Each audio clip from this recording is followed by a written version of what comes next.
Hello and welcome to the first episode of the podcast for the recently deceased. I'm Nate Roberts, And I am Rodney Godek. and we're here today to discuss James Wan and his career. He had just put out a movie, Malignant, which we love. It kind of took everybody by surprise. You know, there was no hype around this film. You literally have no A-listers in the cast. Yeah. Did it go straight to streaming? Yeah, straight to streaming. HBO Max. It might have also had a simul theatrical release. Sure. Not sure, but I caught it on HBO. Yeah. And so we want to talk about James Wan. He's kind of an anomaly. He's came from nothing and made the movie Saw, and then that kind of puts you on the map. Yeah, immediately notoriety. Edited. It released on Halloween, which is also cool. So great time. Which again, always a great time to release things in October. And yeah, to set the stage, and then he could do whatever he wanted to do moving forward, which he did.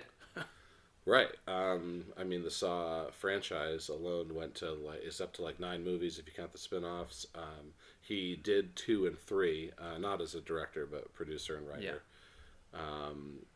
So just from Saw alone, he built almost an empire, in Hollywood, or Yeah. at least in horror Hollywood. Right, and so it just allowed him to then have the clout to maybe have more creative freedom or authority whenever he wanted to do what he wanted to do. And I think that that's evident through his career as we talk about it, how that evolved, where he got the ability to do it and what he could hang his hat on to get the money to do certain films, and but not all pan out as great movies, and a lot of flops, but always still building towards something, which I think is evident and kind of capitulates towards what we'll talk about later of his. Right.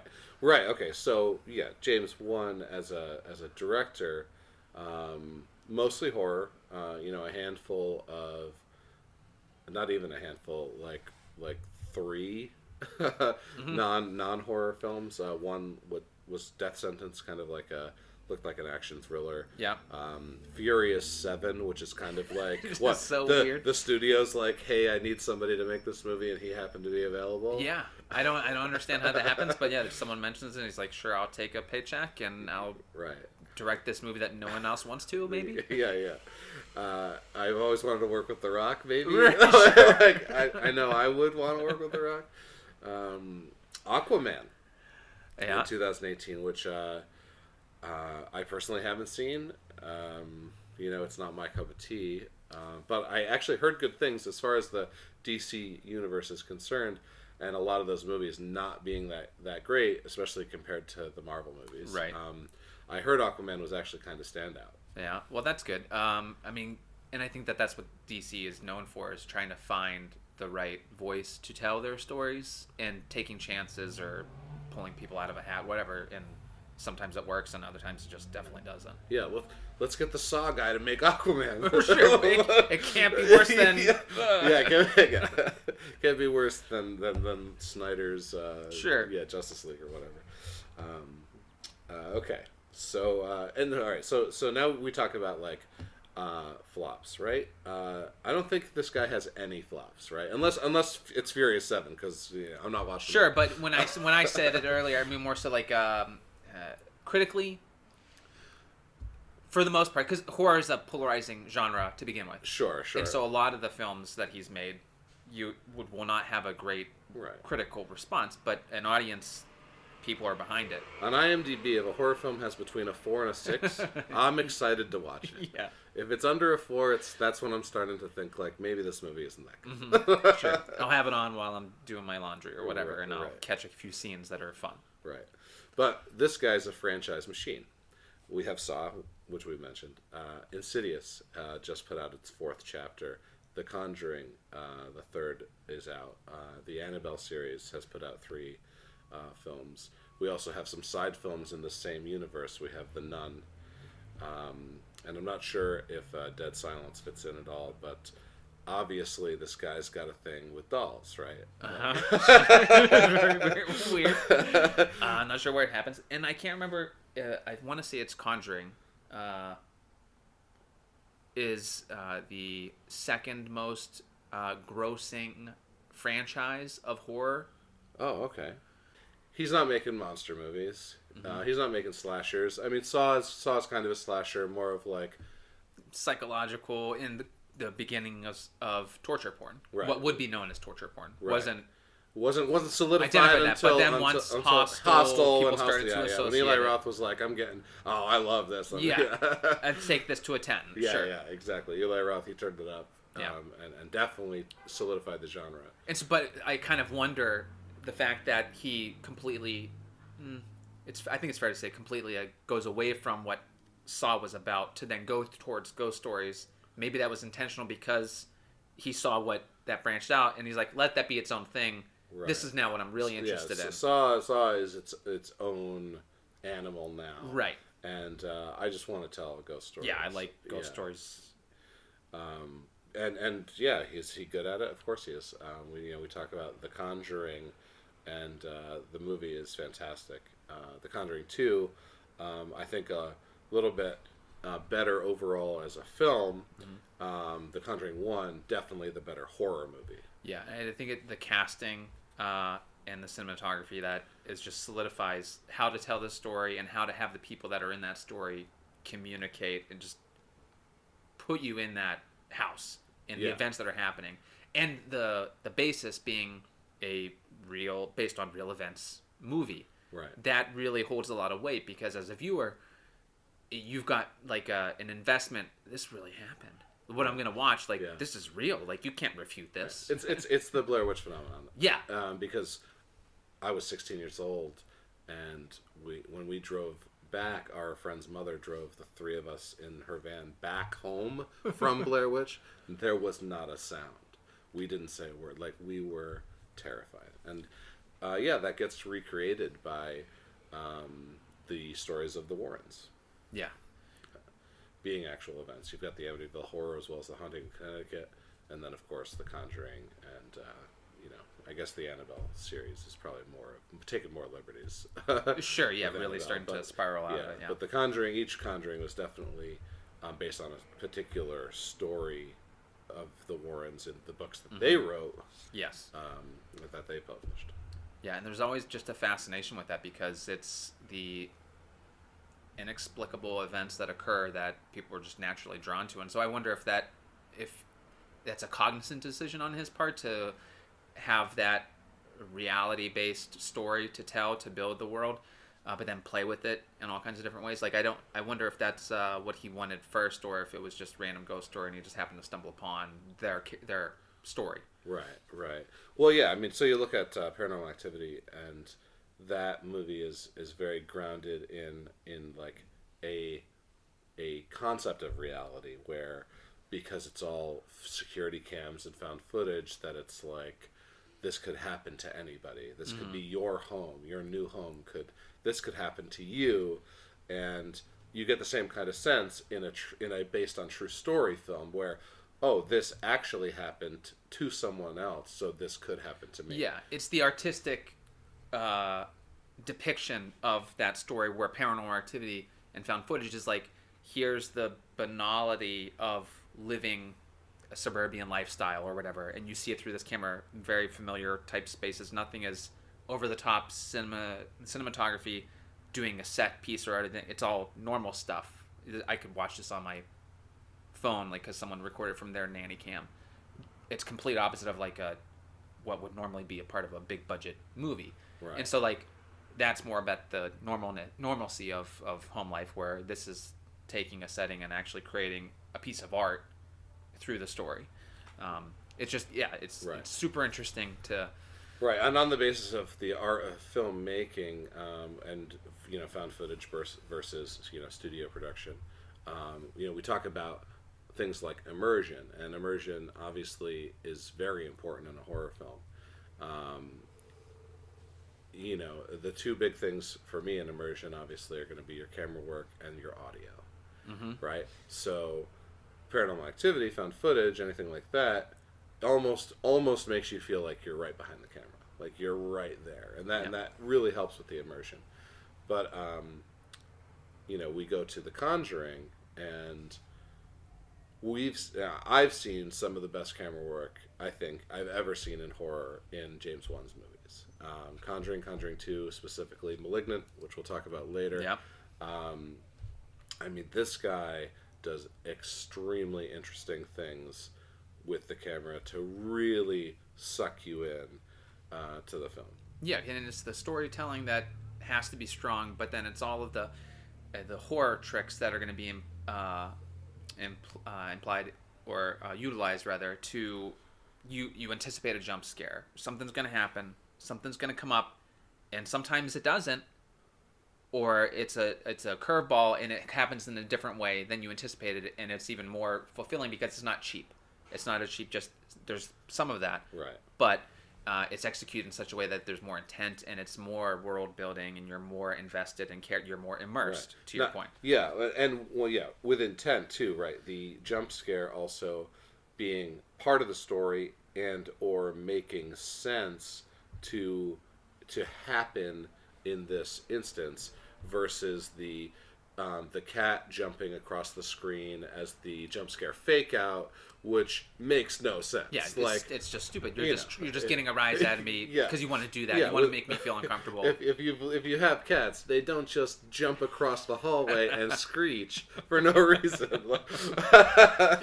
Yeah, like and specifically in Conjuring, like when they investigate the first scene where they get in the house and he's just in the closet and the paneling comes down to the basement. Yeah. Like that's a well earned. Like you don't see it coming. It's Right. surprising. It's interesting, and it's very spooky. Yeah, sure, and it makes sense. Yes. Right. He's He's all in works. there. You're He's building it. He's There's events going on that are causing it to happen, and it moves the story forward because Yeah. they need to go down those steps. And not a cheap or fake way. It just Right. seems more natural. Yeah. Which it's interesting because we're talking a lot about Conjuring, but like with Insidious, I feel like he's more interested in like the potential for keeping the immersion, but more fantastical elements in the world building that I think he does with the idea of the further and that mind space after death. I think is super interesting, and I love what he does with playing with it with the demons and how they they intentionally go to do battle in that space. Is really interesting, but it's completely different kind of a storytelling from The Conjuring. So we can't talk about James Wan or any of his movies really without bringing up Vera Farmiga. I hope I'm pronouncing that correctly. She plays Lorraine Warren in all of the Conjuring movies, as well as Annabelle. She kind of becomes like a hero for horror when you see her in Orphan, which not related to James Wan, but still she's the mom. She's definitely the main protagonist of the film, and she just knocks it out of the park. We're not gonna get into Orphan too much today, but it's a great film if you haven't seen it. Well, and so yeah, but having we've talked about this before, but having a cast or having certain actors that can play a role, it just helps strengthen everything that you're trying to achieve in successive movies that you're doing within that series, whether it's through Conjuring or through Insidious. The familiarity with that person, you've built a world with them. They're perfect in it. They communicate everything clearly, and it's just people start to get really familiar and comfortable with it, and they want to see more of it. And so, like from a business perspective, like for him to tell a story with the same person, casting choice just strengthens everything about it, and you can really get in more. And the person's more aware and cognizant of the character and can evoke more about what the character is going through. And I think that she's excellent in that role. Oh yeah, oh yeah, and of course Patrick Wilson. Just a huge fan of his Hmm. outside of the James Wan universe. Um, but you put him in all of these films as Ed Warren, and then you even work with him in Insidious, where he's not playing a Warren, Right. just because he's great. So why not Yeah. Right. have him? But when you think back about all of the different spin-offs and series that he has, and properties that he has, it gets you. They start to bleed in a little bit in your Right, mind when right. you're trying to recall back which movie was that from. It's hard because of Yeah, the it's overutilization sometimes, or playing different yeah. characters. The Patrick Wilson Insidious is a little unfortunate because of how much Ed Warren we get But after but Insidious. that's the thing. He uses him in an Insidious, and then he's like, okay, well, Conjuring Yeah, and Insidious 2 happening in the same year, and so like it's uh, for Patrick Wilson, I imagine that's a bit of a trip to the to flip back and forth between those two stories. so we talked about art. We talked about the camera work. James Wan used John Leonetti as his DP for all the films he directed, all the horror films he directed: Insidious 2, Insidious 1, Dead Silence. I think it was the first Conjuring. So basically, up to Malignant, this guy John Leonetti was his man, and you know we talk about cast bringing the same actors back. Well, let's talk. We bring the same tech guys back, Mm-hmm. right? Because whether it's James Wan's direction. Let's start that one over. Whether it's James Wan's direction, that is, as we mentioned before, doing these crazy things with camera that you know we may have seen before, but we've never seen on this level, or we've never seen use this creatively. Whether it's James or it's the DP, John Leonetti, his influence that's bringing this camera work to the film. Um, you know, it is truly, especially in these horror movies, it is truly excellent. Um, the way that it's done. We talk about Conjuring 2 in a in a completely unconsequential scene where you're just being introduced to the girls and nothing's even happened yet, and the camera's almost replacing the ceiling to the bedrooms, and it's flying around the apartment, and you just see the girls running around playing some sort of game. It gives you the layout of the apartment, and it introduces you to the kids, but there's no other reason for this scene other than Yeah. to show you the layout of the apartment, and they do it in such a creative way, and you see this same trick used again over. Yeah, yeah, we see it later in *Malignant*, and I've seen it in other films. And it's cool to see choices like that because clearly that's an additional expense. You're now building a set that really only has the purpose of being shot like this because it can't be shot in any other kind of way. It's Right. all tight. It's a mouse maze, rat maze. Right. Um, Well, let's get this scene, and Yeah. then we get to put Yeah. the ceilings on. So you're pouring money into this thing, and then Yeah. that's so. And it's at least with this guy's career, he's been involved in a lot of things, and it's just great to see the way that a horror movie is shot can really ruin a good story. If it's a good story, you got a great director. Sometimes just the way it visually reads or looks can just make it fall flat. And the the lighting and the way that the angles work in this, it's like working hand in hand with every other element in the movie to just enhance the storytelling. It doesn't deter, it doesn't distract in any way. It just helps to enhance, and it's like with with this cinematographer's history, there's some random things, but like clearly just a smart guy that knows how to work with these kinds of stories. And it's really cool to see the consistency because usually that's not then what's failing in any of the stories. There's a branding almost that he has. Just the continuity, just like he has with the actors. It probably helps strengthen when they get on set They know what they're going to expect. They know their beats with one another, and they can help execute the plan more quickly, more aptly than a brand new cast would be able to. Well, yeah. I mean, we're talking about people who've worked together for.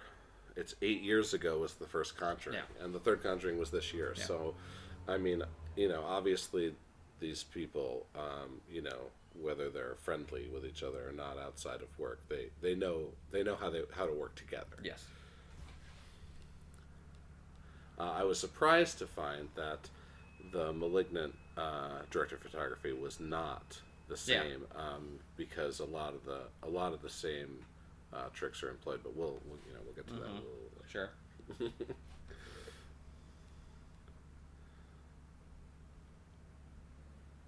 All right, what do we have left before we talk about Malignant? I think that's it. Yeah, I mean, I think that we covered everything. All right. Okay. Yeah. So, time to talk about Malignant. The reason we sat down today. Yes. I mean, it might not be the best horror film of 2021, but it's on my list for best horror film of 2021. It will definitely be considered by me in January when I start to make my list. I loved it. I have pretty much nothing bad to say about it. What did you think, Rod? Yeah, I agree completely. It's there's not a lot of horror that comes out nowadays that I can watch and then know I'm gonna rewatch this maybe within a year, maybe in a year or two, but I'm gonna rewatch it and I'm gonna love watching it every moment of it because it's just so fun. Right. Yeah, fun is definitely the key word here for Malignant, and when Hollywood horror kind of has this formula, and it's very, I don't want to say teen, but it's very like WB or CW or whatever Sure. that network's called these days, Yeah. kind of melodrama mixed with like even if the movie's not a slasher, it kind of feels like a slasher. We're talking about like Final Destination sequels and the later Saw sequels. Whatever canned type formula exists with Yeah. whatever tropes and like we're just gonna spit something out. Right, because of technology, I think it's all like finding you on Facebook now, or some kind of social media platform, or like an escape room. Yep. Like like they made 10 of those in the last 5 years somehow. Right. I don't understand it. But Malignant, it delivers atmosphere. It delivers unique kills, which is something that is desperately lacking in your standard modern horror. And I mean, there are moments where you laugh out loud, not necessarily at the absurdity, but if you're a fan of horror, you're like, this is hilarious. Like, Yeah. just some straight That's a up good comedy. point too. I wonder if a person, I'm sure there are non-traditional horror fans that could appreciate this, but I feel like this is a horror fan's horror movie. Exactly. This is, that's exactly what it is. James Wan says, I'm going to make a movie for my fans. And, we're in a year or two of fan service. You talk about the third Star Wars movie in the most recent trilogy, basically all pandering fan service, right? Yeah. There was another movie I just watched recently. Well, we're going to talk about this next episode, but a lot of critics are claiming that Halloween Kills is pandering and fan service, and I'm gonna say right now that it is definitely not. That these critics are just they're just not in touch. Sure. And they're often not real horror film enjoyers. Yeah, if you're not a horror film critic, just leave horror alone. Right. You can't be a regular film critic and review horror. And that's evident because most award season type things, the people that say you deserve recognition for making awesome stuff, rarely is horror ever included. Never even nominated. And technically, did people, not to sidebar, did people consider Parasite a horror of sorts? I feel like they talked about it. Yeah, so you give that like a psychological thriller Right. label. I think people who, I think very conservative people might label that Right. horror. Because I feel like that was the discussion, like, oh, it's this non-traditional, it's foreign and horror-like, and I think that people were like, won a lot of acclaim. through Oscars or whatever. Right. Well, once again, not to sidebar a sidebar, but Parasite being a Korean film, winning Best Picture, it was the first time a foreign film didn't win Best Foreign Film, but actually took Best Picture. Sure. So it was a huge moment for the Oscars, whether that was pandering or not. Yeah, of course, yeah, clearly. Which I did love Parasite. Oh no, Parasite was amazing, and please, Korea, keep making excellent psychological thriller and horror movies, because you put out some of the best. Yes. Especially the guy who did Old Boy. Sure. Park Chan-wook. Yeah. Yeah. Just Everything amazing. you do, Yes. please continue doing keep it, making. and send it to the U.S. Yeah. No, there's so many good things that they do. It's a genre of its own, more or less, in the way that they do film and the stories that they tell. It's that's a whole day. Yeah, and not just the Koreans. All foreign films. If we want to touch on the Japanese real quick, we've got Ju-on and Ringu, which became the American Grudge and Ring, which, if you have the time or have never seen, the Japanese versions are better. Take the time. Yeah. Okay, so... Back to Malignant. A horror fans, horror movie. It just... Oh, let's pause. Yeah. All right. And we'll get back. Let's just start So, a horror fans. So yeah, Malignant, horror film for horror fans. It checks all of the boxes that you would want. You talked about the kills being cool and creative, like the pacing of it and the way that it does it. It's sort of like you know what to expect as a fan with how they pace these kinds of things, and it delivers. Each moment you get a little bit more of what's happening with the person that's doing it. And it's a reward. It's got like the same kind of pattern of these are the people that wronged or this happened to in the past. Yeah. In the first scene, with the way that they deliver the lines, the dialogue, the over the topness of that whole first flashback scene. Yes. Yeah, when they sever the Gabriel. Yeah. Where they realize Gabriel, we must do something about Gabriel. Right, Gabriel, we can't control him. Yeah. All of that with the camp of that, and and of course it's a 20-year-old flashback or a 30-year-old flashback, so it even feels old. Yeah. It doesn't feel like modern horror at this time. Yeah. It definitely. That's fair. Yeah. They definitely shot it like Friday 1 or Halloween 1, right? And so like people that are clued in that know horror, they see it and you know what's going to happen. We're on track for something great, and it delivers continually through the movie where it harkens back, brings back each one for a more interesting and over the top kill and suspense and like just questioning things. It's right from the start. You know you're going to enjoy it, and like it's super fun because of that. Yeah. That being said, some spoilers are coming. So Absolutely. Here we go. So, in fact, right now, one of my favorite uses of camera in this, and CG, which you'll learn as you listen to the cast that I despise computer graphics, especially when it can be done using practical effects.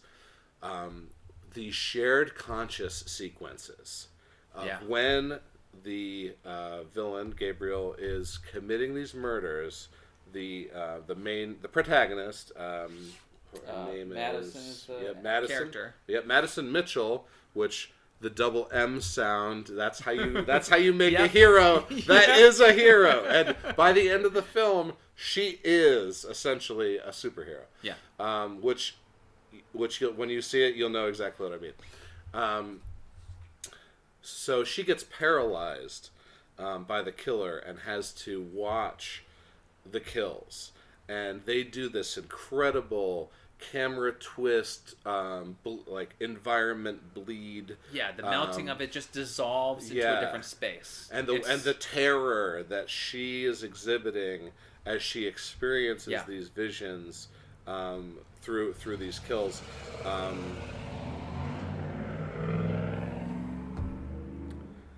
Trump. There's a flag.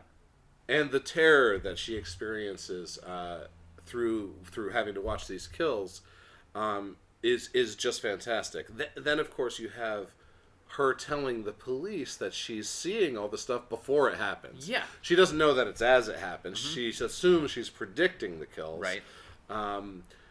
Which is a thing Which that is a has thing. been utilized in other films before. This idea that I saw something. Well, how did you see something? Yeah. It doesn't make any sense. It was a dream. I was And- paralyzed in my dream. And you don't know yet. Yeah. And you're interested. You don't. How is she actually doing it? Like, and it, you can't explain it either. Right. You're Right. watching it just like she is. So you're thinking, okay, well, there's some connection to the killer, right? Because the killer was somehow part of her brain. We know the name of the movie is Malignant, so yeah, and that's always there. and we know that somehow Gabriel was severed from her in some way, or there was an attempt. Like because we don't really see what happens in the flashback. No. We have like a, in my opinion, there's two paths here. There's like an obvious path, and then there's more of a horror fan's dream path, where I really wish that they cut the tumor known as Gabriel out of her, and then it grew into its own monster, and this is the monster flick we're watching. Unfortunately, I was wrong. Right, but the solution, but it could have been the whole time until they reveal the twist. Yeah, and there's not. Yeah, so it's not a poor choice to have done it the way they did. No, definitely not And at all. if anything, probably even cooler that it was. I mean, just different, and it led itself to amazing scenes. Just Everything amazing. about where you go back to where they're doing the operation for Gabriel. That we're gonna get rid of, and like we got out everything we could. We're just gonna stuff the rest back in, and like you're stuffing it in, and that's her life now. She's got this gross. You can still see part of this little person. Yeah. And then there's stuffing it in her skin and sewing up, and it's disgusting. It's Yeah. so awful. And when they great. when they reveal the transformation, it is, and once again, it's practical effects. Yeah. Like they enhance it with CG for some of the motion, but it's definitely animatronic. Yeah. And it looks awesome. It's so cool. Yeah, you're so happy when you finally see it. The reveal is so satisfying, and it is the obvious reveal, and but it didn't take away from the movie or the reveal at all that it was the obvious reveal. No, yeah, and it's the gift, of where sometimes you get them and sometimes you don't, and like clearly it's a film for a horror fan where you're rewarded for it, and now you can have even more fun knowing Right. and seeing everything else that happens. Right, we mentioned immersion before. You watch Malignant, you suspend disbelief and just stare at the screen and listen to the sound, and don't let your dog or your girlfriend or whoever is in your peripheral distract you from this experience. You're in 100%. Yeah, You buy absolutely. everything that James Wan is selling in this movie, and it is worth every penny. Also, the build of you mentioned the pacing earlier, Rod. The build, you start. It's very very subtle. The first kill is creepy. It's very horror. Yeah, and because was the electronic, the potential electronic disruption that occurs with Gabriel. Always leaves you questioning. Yeah, because of the electronic disruption, you immediately are like, "Oh, this is James Wan." Yeah, it's a ghost. It's a story. ghost story. Yes, it's a ghost story. So like maybe it's a ghost. Yeah, in the space that she's exhibiting, this is a paranormal type occurrence that seemingly is happening. Yeah. You don't find out until later. It's just it's bio in horror. her mind. It's bio horror. You don't know. You think it's ghosts. You think it might be a monster. No, it's bio horror, and you don't find out till the end. Yeah, it's super rewarding. Second kill. Yeah. Also, very sci-fi, very slasher probably, or a little serial killery, right? And then it just ramps up from there, and then some of these kills turn into like mini action sequences until we get to the fucking police station. It's so good. That is straight up gun fu. It is this movie goes gun fu for like 10 minutes straight near the end, and you're like, what am I watching? Like wires and everything. Like there's no way this wasn't.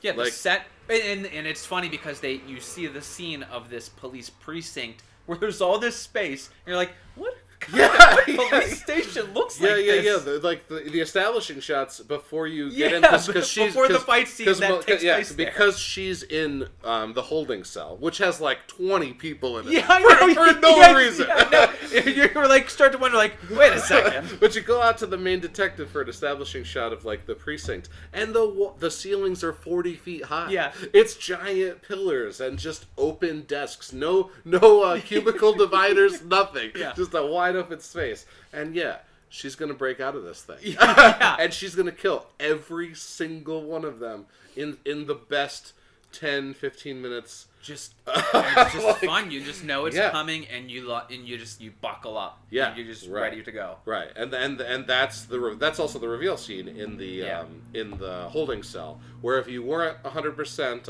on what the reveal was going to be, you get to see the transformation. Yeah, and the transformation here it is. Yeah. Gabriel, this tumor, which was her twin, right? Yeah.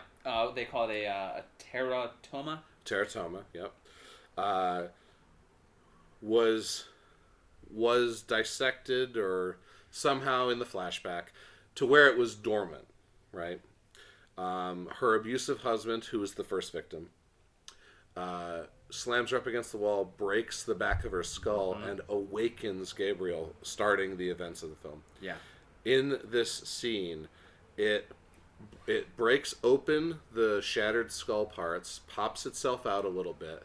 The hair is like, split, so it's like perfect down the sides of his new face. She dislocates every single joint in her body, so now she's just backwards. And now this whole time we've seen this monster, this backwards human monster, the way it moves, and we're like, this thing looks cool as hell, right? The way it moves backwards, it's an incredible effect used throughout the entire film. And whatever acrobat or whatever you want to call is probably doing these contortions to do it, much like that dude that's always in Guillermo del Toro stuff that did the hand monster guy. He's known for, and he played the blue guy Abe in Hellboy. Sure, yep. He's great with manipulating his body in a crazy way. This person clearly was good at doing that too. And you don't, and I mean, you kind of know what's about to happen when she transforms in the holding cell. Everyone's about to die, and it is, I mean, it's satisfying. It's fun. It's satisfying. It puts a smile on your face, kind of the way that that John Wick, clears a house full of guys that killed his dog. You're kind of rooting for the villain. Yeah. You don't want Gabriel to beat Madison. Right. But you want Gabriel to beat humans. Yeah. All of these stereotypical, like, weird characters that are just, like, fun costumes like you would see in some random video game. That are in the holding cell. And then, of course, start shit with the Madison character, right? When they're like, well, new blood, we're going to kill, we're going to... Yeah. Real butchy biker chick, disco afro chick. Like, why are you in this? Why are you not wearing just normal clothes? This is a costume. Yeah, it's just weird, but it just makes it more entertaining to watch it. You're going to start beating on Madison. She's going to turn into Gabriel, and Gabriel's going to kill you all, and then of course escape, and then kill all the police in that ridiculous police station. The finality of that scene, I'm pretty sure. Gabriel's on the other side of the room and picks up a chair and launches it across the room, and it just hits them like, and they fall over. Like, it was so awesome. Yeah. I almost fell out of my chair when that happened because it was so great. It was just so stupid, but that's why it's so perfect. It's like unexpected, and just dumb fun. Yeah, we don't know why Gabriel is super strong in Gabriel form, because it is just Madison's body. Yeah, we don't care. No, we never asked. Doesn't matter. The question. It definitely doesn't matter, because as I just said, we root for Madison as the heroine, the protagonist, because we don't want her to die. We want her to survive, somehow, however she can make it through this. Mm-hmm. But we also don't root against Gabriel. We just don't want Gabriel to kill Madison. We want Gabriel to kill literally everyone else in this movie, because there are no redeemable characters in the film besides Madison. Not even the sister. The sister was. I could go 50-50. Works through her processing, so you kind of like her. I could go 50-50 on the sister. But Gabriel's such a fun villain that you root for him in the way you root for Michael Myers in the old Halloweens, or you root for Freddy, and Sure. you root for Jason. Um, the other characters are kind of just It's the entertainment of yeah it. yeah That's the story is hinging upon that character. That's the fun thing about the movie. yeah. And so you want to see it do what it does best, and Yeah. it's obliterating I, people. I guess the better comparison is to a Child's Play film where you don't want Chucky to kill the boy that he's attached sure. to, Yeah. but you want Chucky to kill everybody else. Yes. So good. Yeah. So the culmination of how it closes up these two characters embodying the same body, and how it resolves it, I still think it's satisfying, but it's ridiculous. Right. But that's what's great about it. Sure.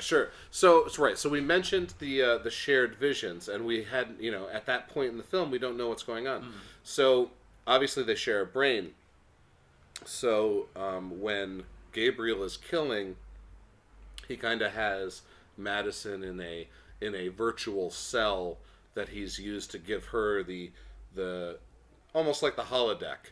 She's living her life doing things, or she's frozen in fear, sharing the vision, whatever she's doing. But he's forcing her into that kind of prison while he's out there controlling her body and killing. So when she realizes that that's what's happening, that's what gives her the power to put Gabriel in a box Yeah. and take back control. Which once again, right? Madison Mitchell, you got the double M name, Clark Kent, all the great superheroes, right? Yeah. She essentially has some kind of power now at the end of this film. Right, and it's the whole impetus for Gabriel is like Gabriel's trying to take revenge upon everyone that wronged them, and ultimately it's their mother that he's wants to off at the end in that hospital scene, Right. where she finally gets the power and has the autonomy to oh, now I'm gonna get you, and and the delivery of it is just so dumb and just it's like I learned this from you, it is a very simple way to wrap up a series of events where the only way to kill Gabriel is to kill Madison. So the only way to have a sequel is if Madison survives. How does Madison survive? Well, she has to beat Gabriel some other way. So it does put a nice, neat little bow on the end of the film, which I'm fine for because I'm going to watch the hell out of Malignant too. It's great. Yeah, Yeah. It does it perfectly. You don't have to question it. It doesn't matter. And it works. It's Right. it's something you could connect and make sense of. Without being over the top, unnecessary plot device or anything. It works, Right. and that's all that it has to do. Right. So, and as we mentioned before, Malignant was, for the most part, there were no A-listers. It was a completely unknown cast, with the exception of Annabelle Wallis playing Madison. We saw her in was it The Conjuring 2 or The Conjuring 1? It was the one with... I don't recall which one. Oh no! I thought she was I'm just sorry. in It the wasn't Annabelles. Conjuring. It wasn't Conjuring. The It's Annabelle. Annabelles, That's right. yeah. She was the wife yeah. in the first Annabelle. That's right. So another James Wan, recast.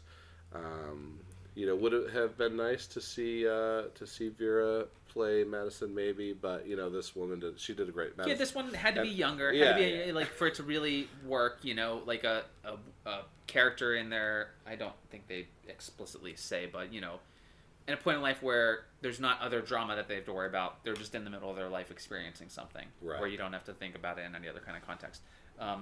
So is this, to your point, talking about Malignant 2, a potential Malignant 2, is this the beginning of another series or IP for James Wan?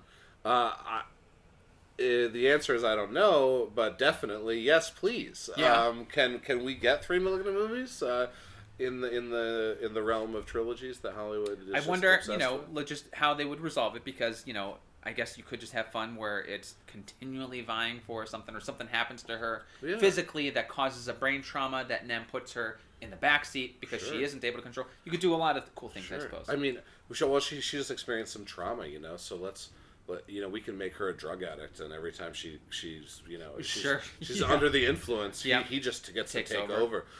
We can make her a superhero where she is choosing to control Gabriel, to kind of turn herself into Gabriel, but she's in control. Yeah. To fight bad guys, not necessarily bad guys, Right, but whatever. Whatever, more Someone wronged her. Yeah, She's at a so, job yeah. that she hates. The boss made a pass at her. Now she's going to take revenge. I don't know if we want to make her a villain so much as more of like an anti-hero, more of like a Dexter type. Okay, where yeah, she's something killing, bad. she's A killing coworker, killers. a coworker did something. Yeah. So she walks by an alley as a woman's about to be raped, and she kills the rapist. Like we want something. We want something. Training like that. day. Got it. Yeah, exactly.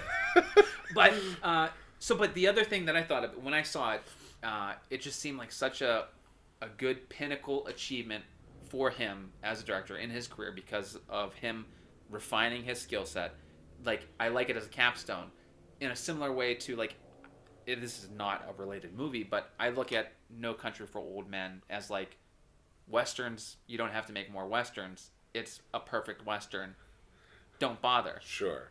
And I feel that way, and not in horror films in general, but the way that he's done this horror film, you don't have to do another one like this because this one was so perfectly executed. Right. And so a sequel could be rehashing things that we just saw, and it might not have the same impact because this one is different than all the other ones. Yeah. This is not Conjuring or Insidious or Saw. Right. It's so unique.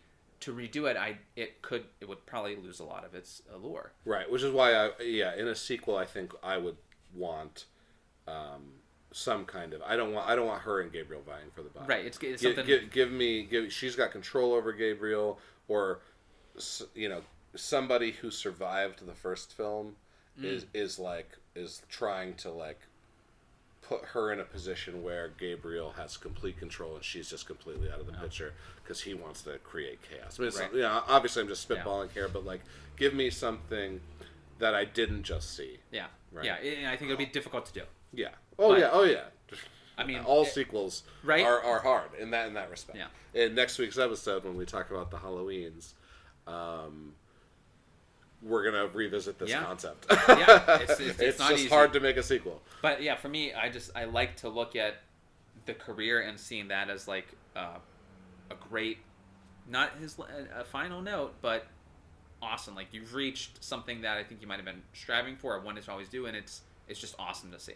I'm sure I hope to see a lot more of his stuff. Right, and not to mention, we talk about the absurdity of what actually is Malignant, what is the villain. I'm sure there were studio executives who were like, no fucking way. Yeah. And he was like, I don't care. I've got money. I've got cachet. I just made Aquaman.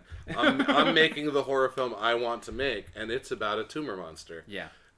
and then, and somebody was like, oh yeah, go ahead. Yeah. You're James Wan. You can do whatever you want. Right. You don't get to do that unless you do and build the career that he's had, for the most part. For the most part. There's offshoots, obviously, of people that somehow magically make something amazing. When you write that golden script. But a lot of times that happens with a low budget type thing where it has different scope, and this one has the money and it has all of the over the top awesome effects that you would want to see in a huge release that we got to watch pretty quickly. As soon as it hit on the radar, it was like, go watch it. Yeah. And it was great. All right, I think we're going to talk about This Week in Horror. We're going to hopefully turn this into a segment. Maybe not. Maybe it'll be too much for us, but we're going to try. I think it's great. There's a lot going on.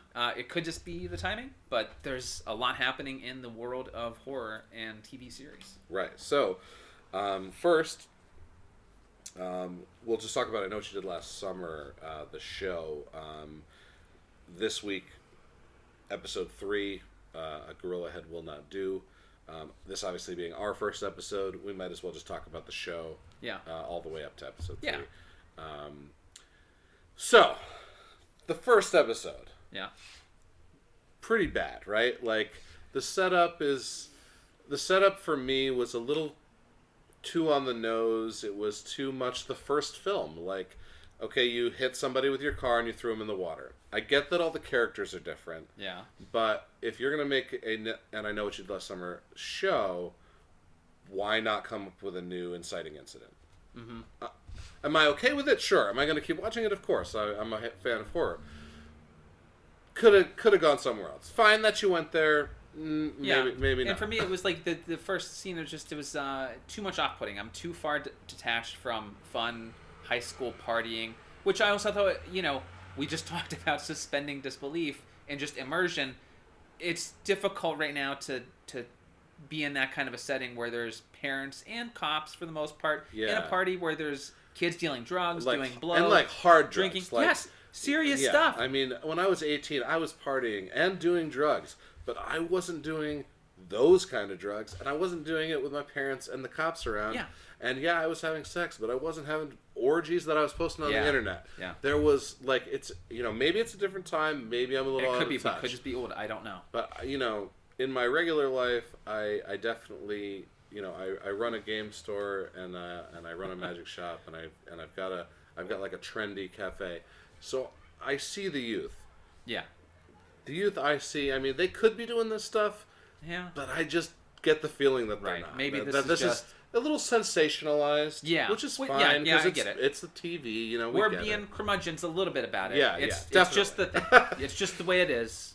We get it. It's annoying though. It's a little bit annoying. It's a little bit because you could focus on the other parts that make it just a fun, cool show or a slasher in general. Right. Not to mention. Okay, so we all get that sex sells. Yeah.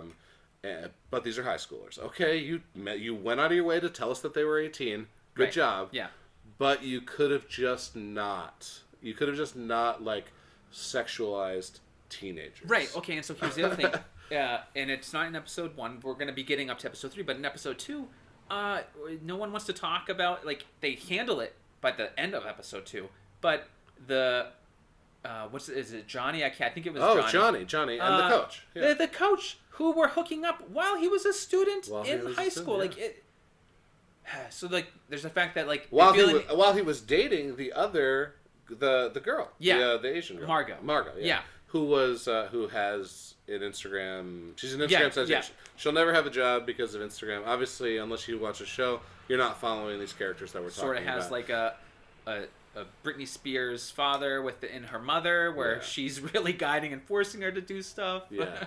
Her mom's like her PR. A little bit weird. Comes in while she's in the bath and makes her shoot a reel for her Instagram. Right. So the over sexualization, the sex sells, it's almost too much of a driving force, or it's too part of it where they're not focusing as much as what we would want as a fan of horror in the story, the IP that they're using, as far as I Know You Did Last Summer. Yeah, and okay, I get horror. So okay, well hold on. Okay.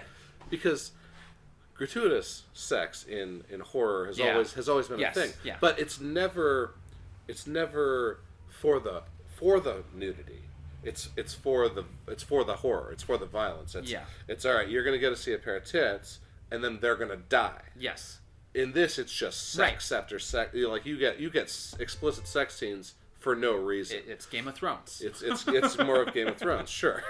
Because it used to be, don't have sex. Yeah. You are going to die in the movie. Where there's we have sex all the time. We're going to show you sex all the time. So it takes that element out of it where it's just it's the environment that they're in. And once again, that's fine. Yeah. I like sex as much as the next guy. But we're talking about a horror property here. We're not talking about, softcore porn on Skinamax. Sure. Right? Yeah. So have more respect. Have more respect for the medium. The medium. Yeah. Don't just come in here, put I Know What You Did Last Summer on your softcore porn. And exactly. We get one death in the first episode, and it's the mistake death. It's the accident death. Yes. The killer doesn't kill till episode 2. Okay, they kill 2 people, so they kind of make up for it. Episode 2 totally made up for it. Episode 2 totally. Yes. So as I said about corrected, completely disliking episode 1, episode 2 was very good and is definitely the reason I've watched all the episodes of the show so far. Yes. So don't give up on episode 1. If you like the property at all, definitely go for episode 2. 2 brings it there. The end, the kill scene awesome. Awesome. Brought me right back in. Yeah. Just over the top, 2-for-1. And you were a little bit... And you kind of cared about the character because they were going through everything they were going through. You definitely cared about Johnny and... Yeah, the coach. The coach. Whatever. You definitely cared about Johnny. And the kill was good and interesting. Yeah, it was unique. It was a bit different, to find the guy like that, for him to try to save, but then get stumbling into it. The camera work of the kill was good because they used two levels of height. Yep. It was very, very good. And this is an Amazon Prime show, which we didn't mention yet. So, if you have Prime, check it out. Yeah, there's a lot of they have a lot of other series that they've done that are Amazon only it's worth the subscription, plus just Prime in general. Delivery. If you don't have Prime, I don't know. Yeah, you're not going to get your stuff from the container ships if you don't start Prime now. Yeah. For Christmas. So then episode 3 comes. So we've lost one of the group of the that accidental kill group. Right, and it seems intentional because this is a person that was at that original event. Right. Where then now in episode 3. Episode 3, the death is a guy who. So if you remember, I know what you did last summer. Somebody's driving by and sees the kids out there. Yeah. And they're a red herring, which you could have kept alive for the whole season, but you didn't. You killed him right in episode 3. Right. So now your red herring is dead. Yeah. So what? Like I'm looking at black pickup trucks in every fucking scene, and I'm like, oh. Everyone apparently in Hawaii owns a black pickup truck. And then they just take him out. Because Dylan's mom's friend is also driving around stalking her in a black pickup truck, right? So like the weirdo hippie character. Yeah. The one who brought the necklace back to the father. The one who was actually on the beach with them from episode 1. She's driving around the black pickup too. Yeah. So she's the other red herring. So like right away you have these two characters who are potential red herrings. I think they're both red herrings because we get introduced to them so early. Right. But you're wondering, but it's so unrewarding, and that's like you don't do that. We didn't get to see it happen. Yeah. This death for the character. Oh, and it would have been a cool death to see. What was the name? Daryl. Dale. Yeah, he gets a slushy machine tube shoved down his throat, and when we see him, he's completely blue. Blue coming out his eyes, blue coming out his ears. Over the top and dumb. And I like it though, but it happened off camera. But we did get to see that he recognized the killer.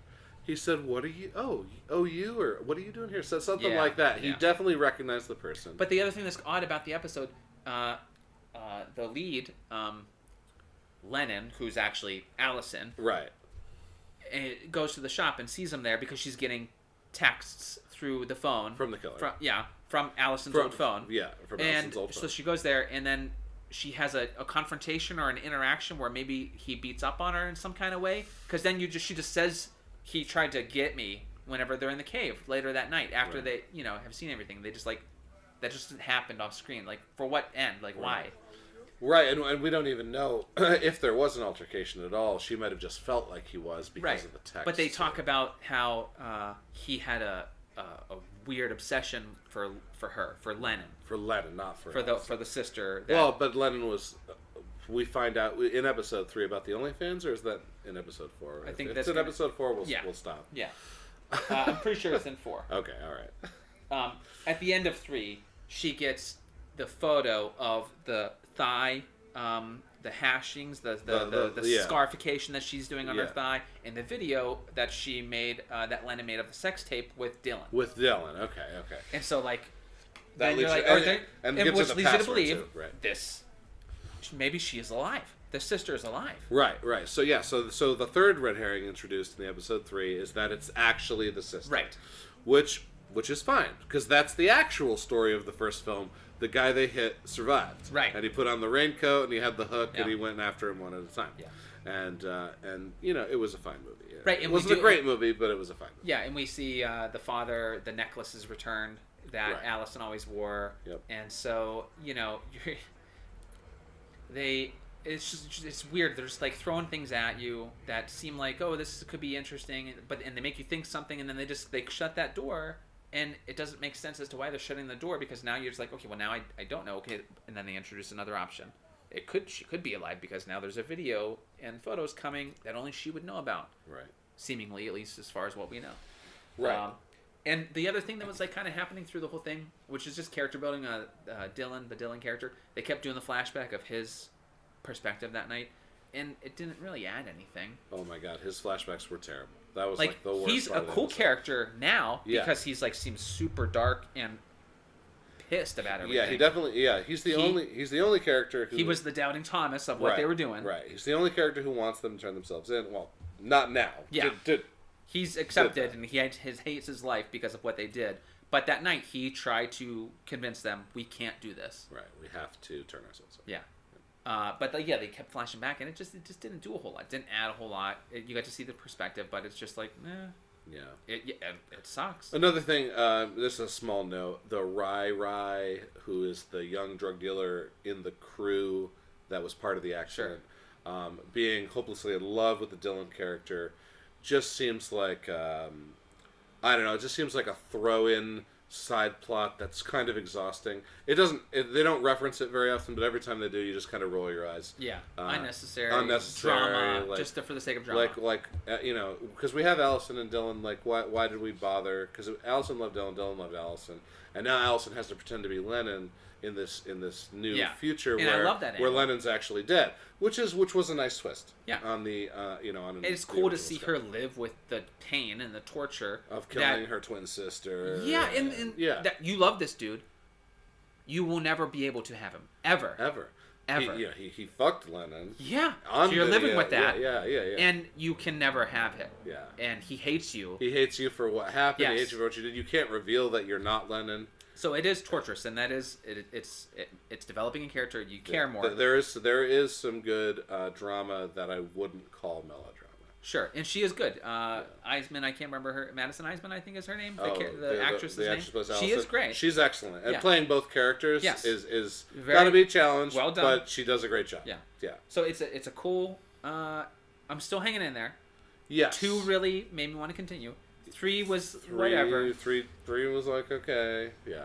4 we'll see next week. Part of the fun is you can try to figure it out along with them. And when they keep shutting doors like that, it's abrupt and it kind of takes you back out of it to where, okay, I guess I'll get in behind something else. Yeah. And then maybe that'll go away. And it's just a bit of a letdown. The mystery aspect of the show is fine. It is a bigger part than the horror, unfortunately. I'd like some more. Yeah, I know. Some more horror, less and that mystery. was because they did all that. They did the thing with Dale off screen. It was neat, and it could have been cool. Like, so why would you not? Because then you all have the political intrigue of the other characters. Of the father is some sort of. I don't know if they said if he was the mayor or the governor or something, but he has some sort of a high-ranking position because the police chief owes him some kind of paperwork in the second or third episode that he asks her about. And they're having an illicit relationship that nobody knows about. Yeah, which is cool. I like that angle. But, there. But once again, it's like it's more melodrama right. and like side plot. That is fine, and we understand to make a 1-hour episode, you need more than just somebody killing people. Yeah. To get the a lot of stories show are going. happening at the same time, and it's a series. You need time with the other characters, and so you have to put something in there. Otherwise, it's just. It just seems like at the end of episode 3, this is I don't know how many episodes the series is going. Yeah, I'm not sure. 8 or 10. But it's got to be an 8. If it's a 10 or a 12, I don't know how it's going to get there. It's right. Probably a short one. All right. Cool. The best for last, besides obviously the Malignant discussion. Right. The first episode of Chucky. Yes. Child's Play gets a TV show, and Brad Dourif has returned as the voice of Chucky, and I gotta say, this was excellent, and I think we can spend as much time as you want talking about this episode. It's great. So, I unfortunately did not watch as many of the later iterations of the series of Chucky. Like I to be honest, I skimmed through Bride. I didn't see Cult, but I know that Cult was pretty bad. The original guy, Dan Mancini, is in charge of this now. Yep. And I believe all of the puppetry. It's puppetry. There might be some CG. Probably. Could be enhanced with CG, but it's definitely animatronic and puppetry, because they list several puppeteers at the end of the episode. Oh. I see that they're there, so I know to respect that, and I love that about it. So it's cool. The one first thing that I loved about it, the way it opens. It opens POV, as Chucky, seemingly, because you see a little bit weird of a mask or whatever, and they're doing the Halloween scene from the 1978 Halloween where he's walking into a room with girl brushing hair and he's gonna do something. And I was like, perfect callback. Just set the tone, like things do. Yeah. And I love that part. Yep. Yeah, absolutely. I totally agree. Then we go right into the introduction to the main character, who's a 13-year-old boy who may be gay, maybe gender fluid, maybe we don't know. The character doesn't know, and that I think is new and interesting, especially with how young the character is. Was something I really like about this main character. And the other thing, quick side note with it, you're right. Yeah, they're middle school. They're played by kids of that age. Oh, whereas in Last Summer, these are freshman year college students that are played by 20-somethings. 20-somethings. So there's a separation there. It's honest. They are 13, 14, 15-year-old actors playing those characters. And the other thing, he's an artist. He's an artist. There's all kinds of things that could potentially lead to cultural ostracization from his peers. Yeah, he's an artist who is working on this giant sculpture piece that's made of pieces of dolls. And I got to tell you, the sculpture was awesome. Like, when they do reveal it, I thought it was great. Yeah. Like, it's unfortunate, and I think that helps the audience obviously side and sympathize with this character, is that, in my opinion, for a 13-year-old, he was good. Yes, for a 13-year-old, absolutely. You know what I couldn't help but see when I saw that fucking mannequin with the dolls all over it? It looked like the vegetable gremlin.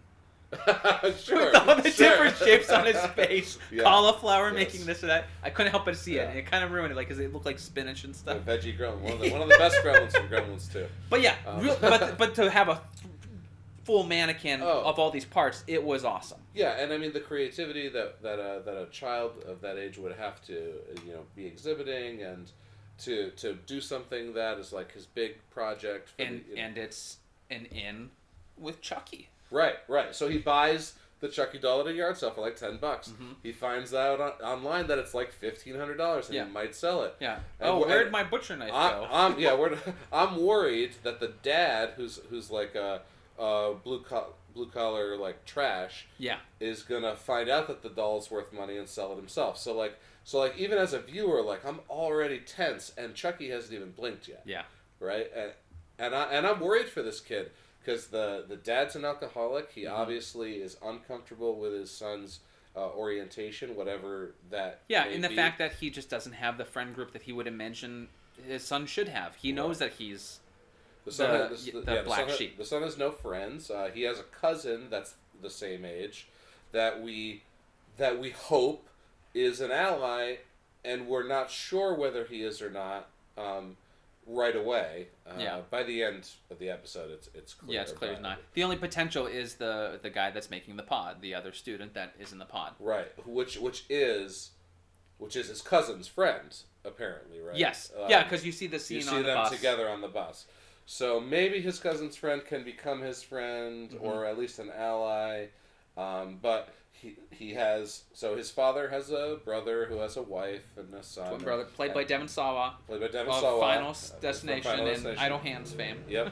And so the brother and aunt, I guess, and cousin come over for a dinner. For a dinner. Yep.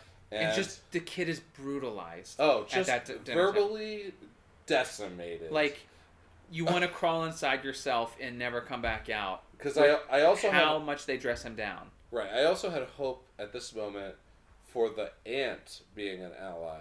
Right. But once again, by the end of the episode, this kid is alone. Yeah. And I think he has to be for the story, and we'll get to that in a second. Because his only ally is Chucky, right? Yeah. In order for the story to progress the way it needs to progress, he needs to be completely alone, except for the companionship of Chucky. Because if he has other people to turn to, it doesn't really work. Right. He goes, "Hey, my doll's killing people. Is that okay?" Right. And then the story ends. Mm-hmm. But if he's alone in this, and Chucky's helping him out, as we'll get to here in a minute, the first kill. Yeah. All right, so the pinnacle scene of the first episode, the father is just laying into him, and the boy or the son calls Strikes him. Yep, yeah, Yep. oh, yeah. He hits him. He calls himself a fag. Yep. In his dad's face. Yeah, and he hears it, and it's like the acknowledgement of it, or the utterance of it. All the reasons that he dislikes him, and like he obviously it triggers him, and he lashes out, and he can't handle it. Yeah, my son could never, and the mother is gone. Yeah. Well, the boy even says, you should have died instead of mom, and storms upstairs. Right. And of course, the father has destroyed the mannequin at this point, and has declared, "There's no art in this house. No art in this house." And he's like, but he's always wearing these fucking coveralls. Yeah, because like, why are you wearing it again? Like, well, I get like he just came from work, but he never changes. Yeah, he's always. Well, we don't know what he does. Yeah, but it seems like a mechanic. But the show is literally like, if it's film as a medium, right? So show something instead of say something. We don't ever say. Nobody ever says, I gotta go fix this car, or I gotta go install this air conditioning unit. He's just in coveralls all the time. We get it. He's blue collar. All right. Yeah. So after this huge fight, Chucky kills the power. Mm-hmm. He goes downstairs, and he's drunk. So Chucky kills him in the most ingenious way to make it look like an accident. He pukes all over the frayed wires, and that electrocutes him to death. Yeah. So it looks like an accident. Because he was drunk, he puked all over himself. And before he gets down there, because of the power outage, he's looking at his boy. He's like, "Who drank this?" Or like he says something like, "I didn't drink all this." Or like where's my whiskey? He's like, "Yeah, who drank my whiskey?" He says something stupid. It's hilarious. He gets pissed, and then the power goes down. And he goes down, and then you don't realize it. I mean, you do. But you think like Chucky's just cutting loose, throwing back some whiskey. Yeah. You don't necessarily think what he's going to use that whiskey for. Right. I mean, I assume Chucky's just going to butcher knife him, right? Right. Like that's because that's how it goes. Yeah. But no, this was a very ingenious kill to stay in this kid's life, and as Chucky says, we're friends till the end. Mm-hmm. He says it multiple times to the boy, and even once, a little menacingly, he says it to the boy in a way that winks. I killed him for you, right? Because we're pals. Yes. And that's like the last line of the first episode, and for me, like as I'm a huge Child's Play fan anyway, like chills. I'm so stoked on board for this show. Yeah, just the way that they're delivering things and the fun. And for me, like what I look forward to with every time that I see Chucky in a movie or whatever is whenever there's other characters that do not know who Chucky is, and they mishandle Chucky. Oh. They do something, and that's the best. And so, like, when this cat starts, like, fucking with them, you're like, dude, cat, you're gonna get fucking killed. Oh, yeah, they definitely killed the cat. The cat was the first kill, actually. Yeah, but like, and so, like, I always just look forward to, like, anyone, like, interacting and picking up, because he did it in all the movies, like, where someone's tossing him or here. Or just carries him around by his hair and throws him in the garbage. Yeah, you're like, oh my god, what are you doing? You're gonna go. He is so pissed at you. Yeah. All right. Great. So in our exuberance to talk about the dead dad, we did skip over one of the best scenes of this first episode. Oh sure, yeah, the talent show. Yes. And to talk about the talent show, I guess a little setup, right? Like Chucky, the boy gets an idea about Chucky being bad, so he has or maybe he doesn't want the dad to find it, so he makes one of his teachers hold on to it in like the closet.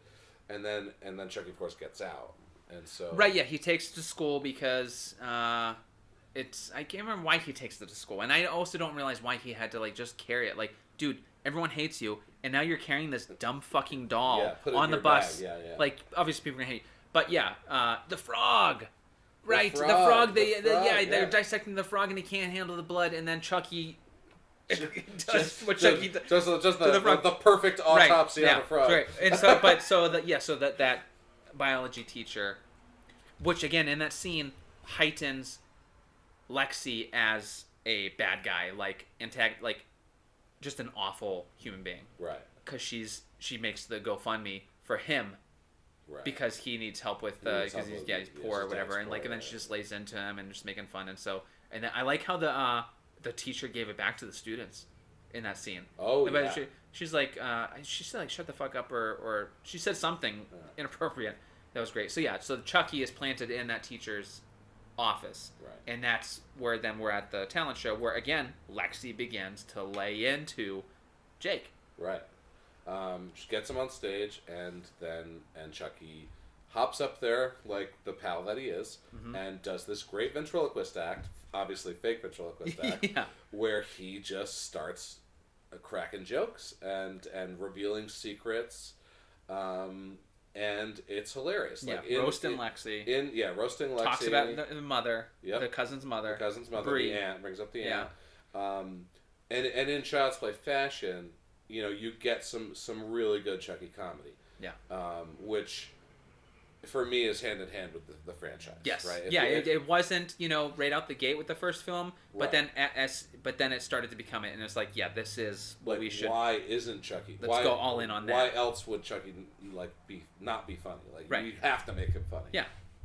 Let's give him some excellent one-liners when he kills people. Like, that was how it started. Yes. Right, and then you introduce the wife. And now you actually have like a Chucky doll and a bride, Chucky doll played by Jennifer Tilly, Yep. having conversations with each other. They have a child. Yep. So now we have a history of comedy, so it's something that we expect.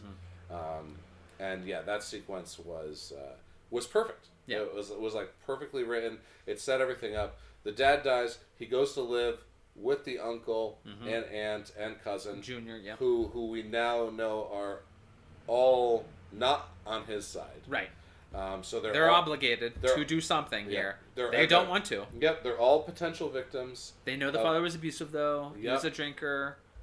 Yeah, they want to help him. The only character that we could see some sympathy from is the actual twin brother. Yeah, his uncle does seem because sympathetic.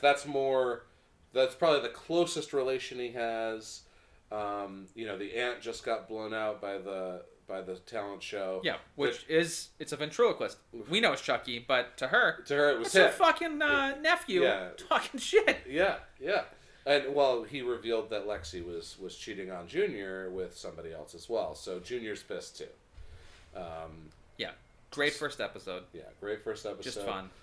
So much fun. Everything you would expect from Chucky being on screen. I don't think I have a single complaint. We could talk briefly about.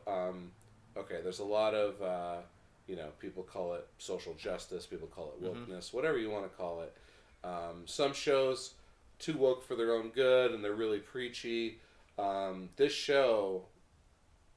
Not at all. This show has it, or it is definitely, written for the future generations. Yeah. Of everyone being PC and everyone being respectful of each other's choices, or each other's. Yeah, it's just acceptance. It's just exactly. there. It's not like it's a thing. It's just this is the way people are. Yeah, it's definitely in the show and in the writing. But it never once felt like it was being forced on me or shoved down my throat. Right. Which is the right way to do it, as opposed to some other shows that certainly fail at it. Yeah. Which we can bring up briefly. I don't know if you had a chance to see it. It was a Netflix film, a horror film. There's Someone in Your House. No. It just came out a few weeks ago, and I don't want to digress too much from Chucky, but it was very bad. Yeah. The best way to describe it is because only the first kill is in the house. So it's like there was someone in your house. Yeah, and now they're not. Yeah. And you're not either. I mean, there might have been one other that took place in a house, but it didn't have the "there's someone in your house" setup. Right, they didn't take the time with it like they did with the first one. Yeah, I'm in the house. Yeah. So like they set up a gimmick and then they never did it ever again. It's like the opening clickbait. The opening scene to Scream, right, where he calls Drew Barrymore. It's literally like he never called someone for the rest of the. They set it up. Yeah. But he did. Scream delivered. Obviously, Scream just to delivered. get you there, to get you to start watching. So Scream delivered. This show didn't, or this movie didn't. But what's the component that relates to the SJW? Right. So back on track. every single line of dialogue is soaked with wokeness and you know the fight for acceptance and the fight against intolerance and I agree with all of those statements and I'm totally for all of that, but oh my god, this felt like I was watching an advertisement for you know, political correctness, right? An after TV special. yeah, and it was everything. It was everything. It was the and to say after TV special, like an after school TV special. Yeah. Like the ones where don't play with guns. Right. That's exactly what it was. Every character, you know, ethnic diversity. Yeah. Totally fine with. Right. But oh my god, it seems so intentional. It was so intentional. It wasn't. It wasn't like a byproduct of the script, or this is just how it happens. Yeah, which came first, chicken or egg? It's clearly it was that you wanted to make this statement. It wasn't that you need this character and here's the character and why the character is important. And it's so evident, and it's. Yeah. It was made for 16-year-olds, right? Maybe even younger. I saw previews or clips of the newest, I think, iteration of Cinderella, and it had like it was soaking with the same kind of thing where the fairy godmother was talking to Cinderella, and it was like saying like yes, queen, like that kind of language, and it like so unnecessary. So using like the modern slang. Yeah, like a same kind of idea, same principles. It's just like, why you don't need to try so hard. Yeah, like her best friend can say that to her. But her fairy godmother, probably not going to say that. Yeah, just weird, unnecessarily injected. Like we don't care that you recast in different ethnicities for representation. Yeah. But we care that you are saying or doing it and then going, look what we did. Yeah, you seem disingenuous. Yeah. Like everyone wants to see it and do it. Just be natural and normal about it in a way where you're not preachy or you're not doing it for the wrong reasons. Like just start doing it and it's just there. It's like you're not forcing it in a way that makes people see that you're forcing it. It's like equal opportunity employment. Sure. Like forcing it on companies is, you know, so they have to do it. No, just do it. Right. Just do it. Just do it because you're supposed to. And I get there's got to be, you know, it might have to start where people have to acknowledge, and you have to, just like with equal opportunity, like it has to start happening. But then it just needs to just be. It's just what everyone does. Right. It's just what everyone does. Yeah. So yeah, that's too bad. Maybe I'll flip through it just so I can relate and see. Honestly, because it would be entertaining. It's 90 minutes. Yeah. If you got nothing else to watch, go for it. Or watch the first half hour and then dive out. But it's. Did you watch the Fear Street trilogy? No, I haven't. Okay, all right. So we'll revisit this whole thing after you watch that, because that's worth the watch, even though it wasn't very good. Yeah. It's still worth the watch, especially if you were not Dean Koontz, the other guy, R.L. Stein guy. Yeah. If you were Dean Koontz and R.L. Stein. Yeah, they're the same. They're the same guy. Come on. I watched all the Goosebumps with my kids with Jack Black. Sure. They're awesome. I bet they are. Yeah. I read all the Goosebumps when I was 9. Yes, me too. And they were awesome. It was great. It's one of those. It's interesting because when people aren't into horror, and like I love that we're doing this podcast. Yeah. This is super fun. I love horror. I always have. And I look back and I wonder, where did it start? Right. And I see little things where it's like it's planting the seed of my appreciation and love for it. Because it was always on TV through reruns, but not everyone watched that stuff. Sure. I know people that never happened to catch Halloween or a Friday the 13th. Right. They're out there, and just not me. And R.L. Stein and Goosebumps is R.L. one Stein of the and things Goosebumps. That added and then to it. What was that show? What was the show called? Oh my God, I must have been 11 or 12, and the episode that gets me, the one that I remember the most because it was like so terrifying to me as like a 12-year-old. It was about this kid who had a brace kind of mouthpiece. Yeah. And these dogs that went crazy for it was setting off some kind of frequency. So whenever the kids were hanging out around this junkyard, the dogs went nuts. And eventually the kid went missing, and eventually they just found that mouthpiece. Gotcha. With a little bit of blood. And that was it. It was like a 30-minute after-school episode. It was an after-school show. Yeah. Erie, Indiana. Oh, yeah. Erie, Indiana. Okay. because each episode was like a one shot. It was Right. like Tales from the Crypt for children. Yep.